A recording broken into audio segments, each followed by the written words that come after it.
Oke, nongol lagi. Pena. Wes to manut aku. Pena. Pemirsa, pemahaman dan penggunaan istilah kafir yang salah kaprah, saya yakin tidak akan ada orang yang dengan mudah melupakan bagaimana kelompok FPI, HTI, dan PA212 menzolimi mantan gubernur Jakarta Basuki Cahayapurnama. Hanya demi kemenangan Anies Baswedan.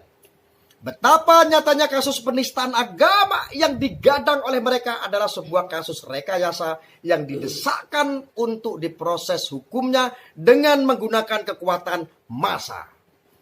Jika peradilan Indonesia tak mau memprosesnya hingga berhasil memenjarakan sang terdakwa, maka Presiden Indonesia harus dilengsarkan sebagai tumbalnya. Sungguh satu perbuatan yang kalau ditelaah lebih dalam adalah perbuatan manusia jahiliyah. Golongan manusia yang dianggap kafir sekafir-kafirnya. Dan Tuhan kemudian memperlihatkan kekuasaannya dengan menjawab kutukan yang diucapkan oleh sang terdakwa di akhir proses persidangan. Kita semua menjadi saksi. Hidup sejarah bagaimana Indonesia diguncang dan dibelah oleh kelompok yang sekarang menjadi ormas terlarang. Dan bagaimana kutukan itu melumat semua orang yang terkena sasaran kutukan. Hari ini sisa-sisa orang dari ormas terlarang itu berevolusi menjadi kelompok kadrunista. Memang nista mereka.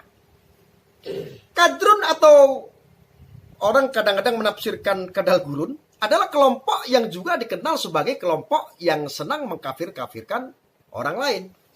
Sayangnya, orang-orang yang disebut-sebut sebagai kadrun itu rata-rata memiliki atau memakai atribut keagamaan Islam.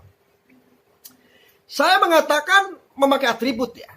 Keagamaan Islam dalam artian mereka belum tentu seorang Muslim. Walaupun di KTP-nya tertera agama Muslim atau Islam, tulisannya begitu, pura-pura.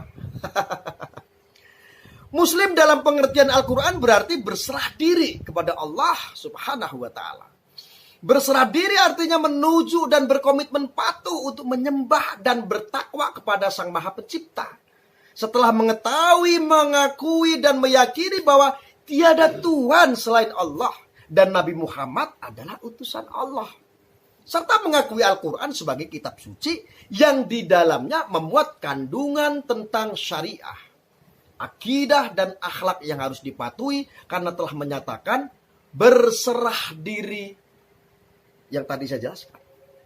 Ya. Orang yang telah mengetahui apa yang difirmankan Allah di dalam Al-Quran secara otomatis akan mengetahui hal yang wajib dilakukan dan hal yang dilarang. Tetapi jika mereka tidak melakukan hal yang sudah diketahui yang wajib dilakukan dan dilakukan hal yang dilarang secara berkesinambungan, maka orang seperti itulah disebut kafir. Dan Muslim diperintahkan untuk memerangi orang-orang kafir. Ayat-ayat tentang apa itu kafir dan perintah harus memerangi kafir seperti yang diterangkan dalam Al-Quran bertebaran hampir di setiap surah-surah yang panjang. Contohnya seperti surah Al-Baqarah, surah Al-Imran, surah An-Nisa, dan surah-surah panjang lainnya. Musyawarah nasional ya, yang disebut Munas, alim ulama dan konferensi besar atau Konbes Nahdlatul Ulama pada tahun 2019 di kota Banjar, Jawa Barat, waktu pada tanggal 27 Februari 1 Maret 2019, juga menyatakan hal yang hampir sama. Mereka kesepakatan untuk tidak menggunakan sebutan kafir kepada warga Indonesia non-Muslim. Sebagai gantinya, para kiai memilih kata muwadzin atau warga negara. Dari sisi bahasa saja, kata kafir berasal dari kata kafaroh atau menutup lah ya. Istilah kafir juga berarti orang yang sifatnya kufur. Tahu tapi menyembunyikan atau menolak dalam istilah Islam. Kafir berarti orang yang menyembunyikan atau menolak kebenaran Islam. Ada kesalahan yang fatal dalam penerapan kata kafir di kehidupan sehari-hari. Dalam bahasa Indonesia, orang-orang menolak Islam disebut non-muslim. Tapi kemudian dipelintir sampai kemudian banyak orang yang tidak paham. Atau hanya paham seperempatnya saja. Lalu meneriakan kafir pada orang yang beragama lain. Dan parahnya, teriakan orang-orang yang paham seperempat ini sangat keras dan menular. Penganut agama lain di luar Islam tentu tidak akan membaca Al-Quran. Sehingga mereka tidak tahu apa yang terkandung di dalam Al-Quran.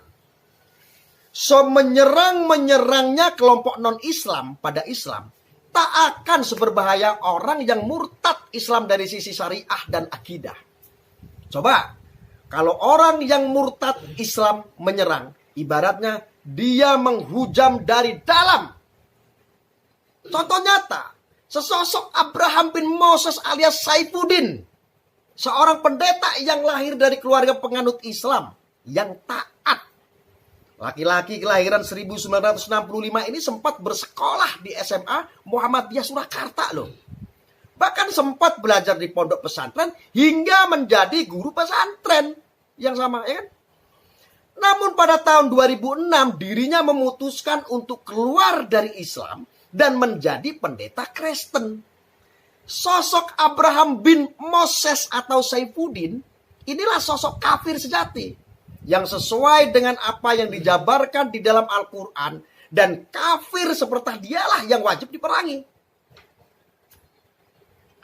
Karena kerjaannya ya hanya menyerang Islam. Sebagai mantan muslim, dia menyerang dengan membuat beberapa pernyataan yang cukup kontroversial. Seperti menyatakan usulannya yang disampaikan, yang dia sampaikan lewat sebuah video yang diunggah di media sosial pada Menteri Agama untuk menghapus 300 ayat dari Al-Quran. Karena dipandang sebagai ayat yang memicu radikalisme. Dan juga pernah melarang masyarakat Indonesia naik haji ke Arab Saudi. Karena menilai bahwa naik haji hanya menguntungkan Arab Saudi saja. Sedangkan masyarakat Indonesia semakin susah. Nah, ini kata Saifuddin. Tak hanya sampai di sana. Saifuddin ini dalam channel video ya selalu menjelek-jelekkan Islam. Ya. Dan mendalikan dirinya tahu dalam Islam karena pernah menjadi umat Islam. Saya pikir istilah kafir ini juga berlaku di agama lain. Seperti banyak pendeta yang kemudian jadi mu'alaf. Lalu setelah itu mereka menjelek-jelekkan agama yang dianutnya dulu. Jadi pada intinya, definisi dari kafir yang harus diperangi itu adalah orang-orang yang sudah tahu tapi tidak menjalankan, bahkan berbalik badan dan menyerang. Kafir tidak bisa disematkan pada orang yang tidak tahu dan tidak pernah menjadi walaupun dia melakukan penyerangan. Lalu bagaimana dengan orang yang tidak tahu apapun agamanya, tapi menjelek-jelekkan atau menyerang agama lain?